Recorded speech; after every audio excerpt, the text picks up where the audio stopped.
20 minutes sharp. So my respectful greetings to the president of the cultural company Athens, Call Athens, Dr. Georgios Psathas, and to the president of this conference, Professor Antonios Kalokerinos. Dr. Kalahanis, thank you for having me today. May I say that I'm really honored and excited to participate and present for the second time in this conference, and also being this year honored as a member of the Steering Scientific Committee. And I really hope that the Athenian spirit is deeper rooted in our hearts by the end of this conference. So let me share my slide.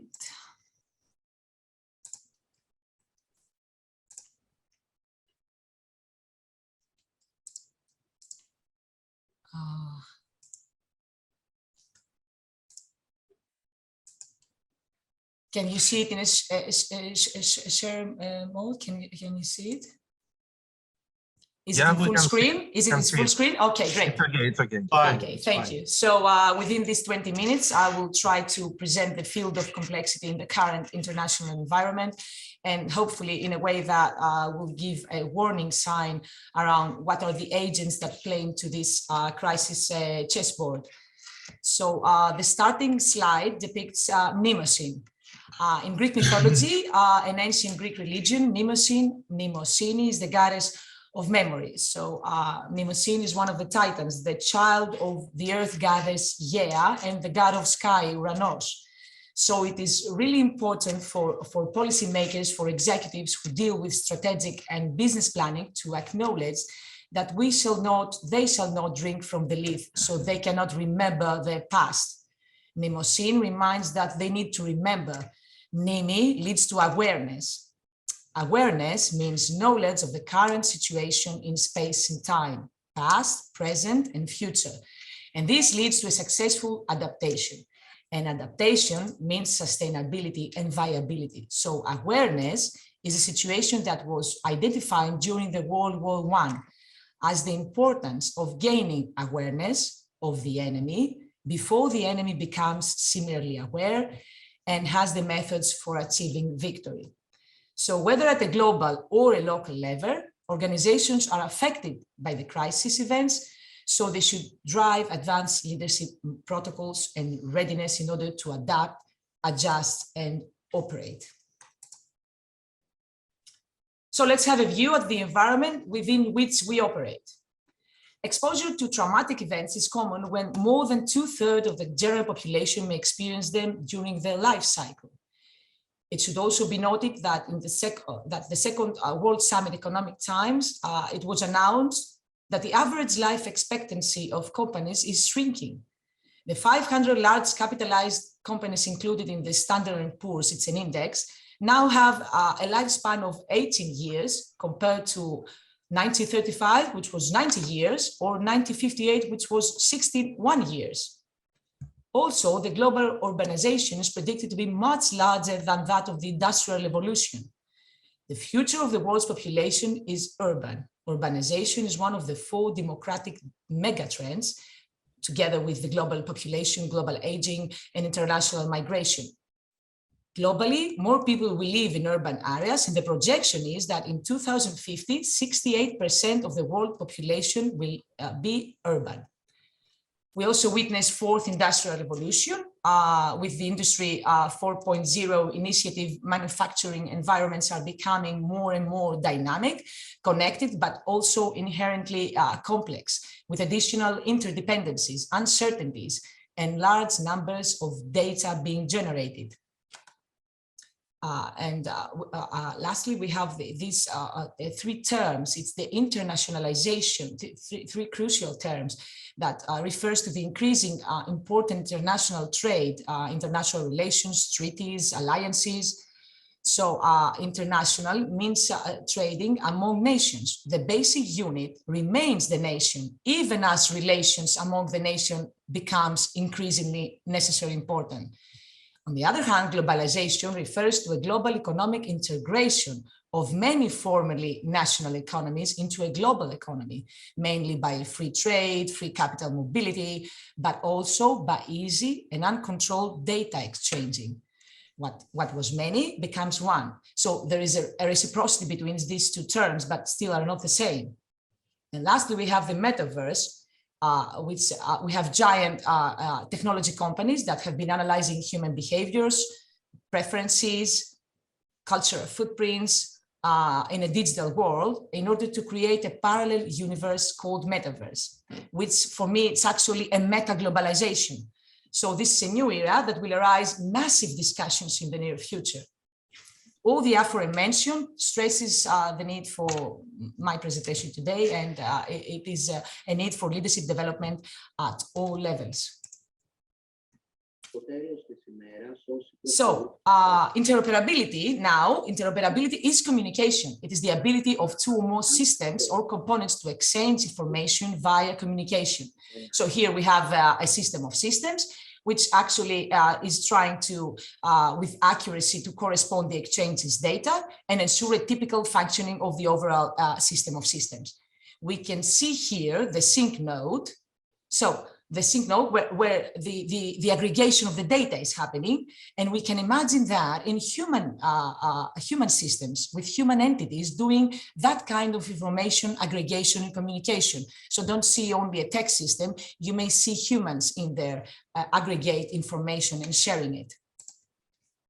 The sketches are drawn by me, so hopefully you like them. It's a little bit, it's my sketches, but okay, I just wanted to give a little bit of my touch in the slides. So inside organizations, we see communication as corporate communication. So we may view interoperability as the ability of human communication. Human communication is a rich framework for exchanging information because humans interact more easily than computers. So the human communication begins with when a person wants to transmit an information to another person, this girl to this boy. So human interoperability is a basic ingredient for human responsiveness, efficiency, effectiveness, and can be analyzed into these basic steps. The first step is detection. Detection means having awareness of if a collaboration or a partnership is there to dramatically increase our likelihood of success in this mission. So detection is to know what each partner or collaborator brings to the mission. Then we have selection. Selection is how we structure and manage collaboration so that we apply resources efficiently and how we can synchronize our action, maintain and exploit our opportunities to achieve further adaptation.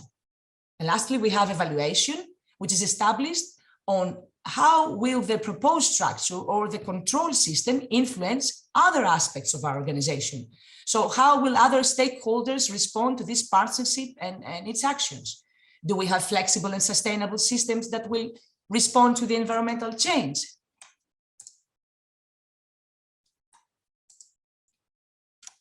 So it's like the floodgate. The floodgate acts as an interface between different systems and it actually produces something new. It produces power, or it simply controls the amount of the incoming water. So being interoperable doesn't mean being the same or bring together two same systems, but different parts can communicate by having agents that help brokerage and linkages. In organizations, key employees should have brokerage positions and act as linkages so they can cleverly control the dissemination of information. We will see later in the presentation how brokerages, human brokerages work in the system. So the quality of information is associated with high levels of trust. The creation of a common language within our organization leads to interpersonal trust, support of organizational objectives, and creation of values. So as early as in the 1960s, scholars observed the importance of trust as a prerequisite for managerial, organizational, and interoperable effectiveness. Many other scholars observe that communication plays a central role in the process of building and developing trust. So trust goes hand in hand with communication. And also the creation of values can be seen as a hypergoal and as hyperskopos of all our actions in order to feel that our actions are purposeful. In organizations, human relationships begin with the first major relationship, which is the leader-member relationship. This relationship has been specifically explained by the fathers of this theory, Denzer, George Grine, and Haga, back in 1975, who said that interpersonal relationships can be increased. This theory claims that because the leader has a specific amount of resources and time at his disposal, he's not able to distribute this time and resources equally to all the members of the team. So a part of his team members will deal with the most critical projects and consequently will have more and more information and interest from the leader, and the leader forms high quality relationship in relation to the rest. The other part of the group, the outgroup members, there the leader typically do what he has to do. There is no out-of-the-box ideas exchange here, and their relationship is rather typical, and we have a rather typical and formal relationship. So it is a matter of cooperation between leaders and members. It is a matter of collaboration between brothers, depending on the specific social context. Either we have universities or healthcare sector, or if we are in the ancient Athens. So leadership depends on those who follow and not just on those who lead. So in this theory, leadership is examined as a process, and the context within which relationships occur plays an important role. So the complexity is in the title. We are in a complex environment. So what is complicated and what is complex? The military aircraft is a complicated, but it's not complex as the embryo. Specifically on the aircraft, we can add extra equipments, extra parts. And what happens if we add extra equipments? It makes it bigger or heavier, but it does not change the original design. It does not change to another, it does not morph differently. So if we want, we can actually, it's decomposable back to its original state. Which is not what happens in the second image, which is the time of conception. Here we have a phase transition. We have something new born onwards. It is not possible to return to the original state. It is not decomposable back to its original parts. To understand of what phase transition means, we have to start by saying that phase transition is the emergence of something completely new, like the embryo. This is the idea behind rich human interconnectivity. With rich human correlations, we create new data, new bonds that permanently change the flow of history. We can find this in historical diplomatic meetings, change and shape a new situation without time or other agents being able to change history. So before I run this slide, I have to make sure that everyone knows the definition of leadership, and it is that leadership is a process by which organizations direct human behavior to achieve common goals. So the important thing here is to understand that leadership directs and does not control. The second important thing is that even if we wanted to, we could not control 100% of our organization. What we can do is create processes through which we can direct flows to the desired results towards the goals we have set. So here in the visuals, we can see social capital of our organization. That is what is depicted with the dots. So by definition, social capital refers to the competitive advantage that is created based on how one person connects with others within an organization. There are two main aspects of the social capital, and that is cohesion and brokerage.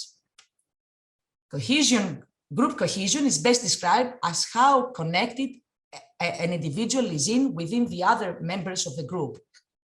The benefits of cohesion groups are that individuals are able to exchange information quickly and typically exhibit higher levels of trust than less cohesive groups. Brokerage, which I have aforementioned, represents bridge connections from one cluster, human cluster, to the other cluster. Appears as individuals or brokers acting as linkers from one cluster to another. So for an individual who is a brokerage, he has three specific advantages. The one who is the broker, he has wider access to a variety of information, timely access to information, and control over the dissemination of information to the other clusters. However, researches show that only 50% of executives are detected by traditional social capital management systems. So this reveals towards which direction should leaders focus. Okay. So this is the paradigm. The factors now here begin to connect, and here factors are people, ideas, technology, perception, resources, all interconnected. So we move away from just thinking about people when talking about complexity, because if we focus only on humans, we will lose the sight of the other paths that play in the field of leadership in complexity. These interconnected factors become aggregates and then groups, and people in groups eventually begin to find and like each other and create commonalities and find common needs and common goals. This group connect and network to other groups and become meta-aggregates. These meta-sums find other meta-sums and so on. As we move forward in the Greek Revolution, and we know historically that many clusters were shaped and formed, we also note that we have many leaders, Koufas, Tsakaloff, Xanthos, Kolokotronis, Ypsiladis, Mavromichalis. So it was a leaderful environment, Φιλική εταιρεία. These meta-aggregates find others and so on. But at some point, it is no longer an addition of subsets, but passes to the phase transition. And for us, we have the Greek Revolution. Therefore, the theory of complexity refers to the emergence and linking up process that evolves through space and time. These groups and meta-groups emergence cannot be controlled from one point onwards. We have to understand that not all situations are controllable. That does not mean that everything is out of control. We have control over the things we lead, but when we lead teams and organizations using only hierarchical systems, then we will not be flexible and we will not be able to understand and deal with situations like the one I described here. So all in all, let's keep in mind that we cannot control complex dynamics, but we can influence and direct those. So as it turns out, eventually relationships become part of a transformational leadership, which leads to a more mutual recognition and respect and trust and positive exchanges. And it is the kind of leadership which new leaders may arise. It's a kind, as I call it here, a leader's temple. And increasing cohesion, team strength, self-efficacy, a sense of belonging or commitment, awareness, and having mnemosyne. Creating new leaders means looking for leadership in its activity. So means viewing leadership as a process rather than through the traits and heroics of individual actors under the long-standing great man theories. So creating a leaderful environment does not mean creating relationships with dependencies upon another. Dr. Maritsa, I apologize. You have 3 to 4 minutes left. Yes, it's my last slide. Thank you. Yes. So creating leaderful environment does not mean creating relationships with dependencies upon another, but creating relational bonds and strong ties among entities, actors, agents derived from mutual interactions. So whether change is seen as gradually increasing or constantly increasing, one has to manage it and ensure that it does happen. Change must happen. We have to influence those change agents that I mentioned today. So all in all, keep in mind that we shall prosper by having local leaders, a leaderful environment that will spread and divide our vision, the goals, and the data even further. Having constant awareness of the system, changes will cultivate readiness and enhance prolepsis. The better the communication, the interoperability, the more we build relationships of trust with the others. During a disaster or a crisis, we must keep in mind that it is the people who matter most. Without people, we have no disaster. So all the systems exist and operate with the same denominator, and that is the human-centric mindset. And lastly, keeping mnemosyne high, mnemosyne, by not drinking the lethal water, we shall remember our past, our ancient ancestors, and then we will drive successful future leadership pathways. Thank you.